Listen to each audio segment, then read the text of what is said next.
d'autres portes de sortie que sinon on aboutit à des replis nationalistes qui nous rappellent les années 30 et ça c'est très inquiétant. Oui, nous oublions d'ailleurs que dans ce contexte que vous venez de décrire, le geste de Mme Merkel prend une importance beaucoup plus grande que ça ne paraissait au début.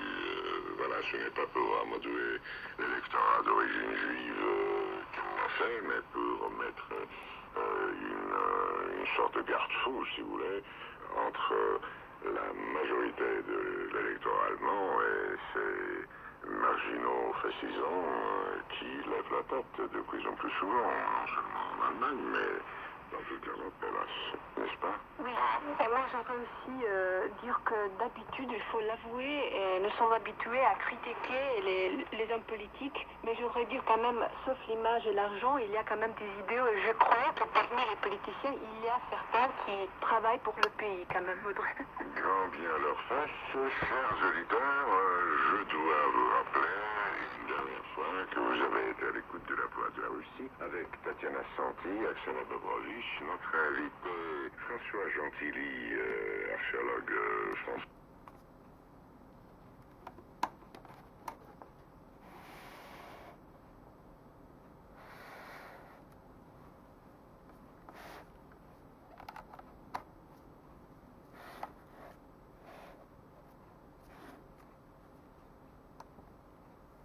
Merci, bonsoir. À la prochaine. Ici, Moscou. La fenêtre ouverte sur la Bretagne.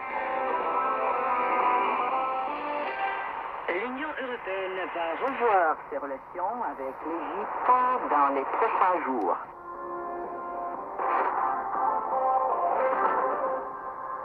Les gouvernements de l'Union européenne vont décider cette semaine comment utiliser au mieux leurs liens économiques avec l'Égypte pour faire pression sur les dirigeants soutenus par l'armée du Caire en vue de trouver un compromis pacifique avec les partisans islamistes de Mohamed Morsi, qui est le premier président librement élu de l'Égypte.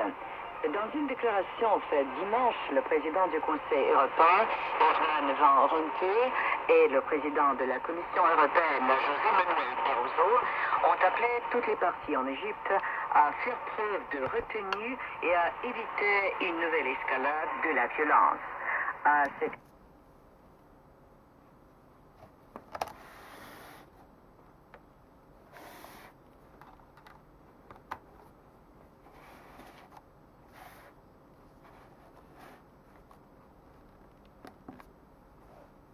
Selon les experts de l'Union européenne, l'enjeu pourrait être de 5 milliards d'euros de subventions et de prêts promis par l'Union européenne, par ses gouvernements et par ses institutions financières internationales l'année dernière.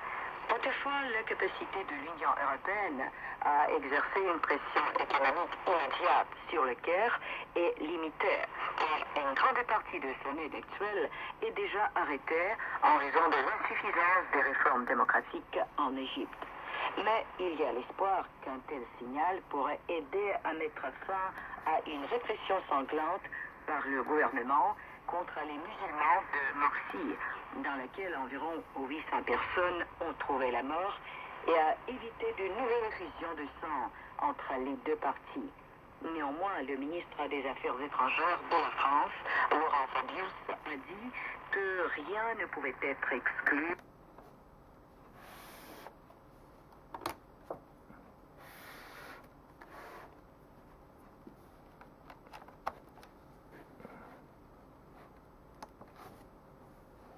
Nous devons mobiliser toutes nos énergies afin qu'une solution soit trouvée par les Égyptiens, a-t-il déclaré dimanche, cite Reuters.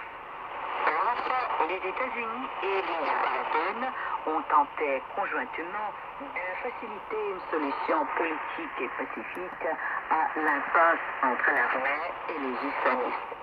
Mais depuis la répression de l'armée contre les manifestations pro-Morsi, commençant mercredi dernier, la tension de la participation internationale a changé.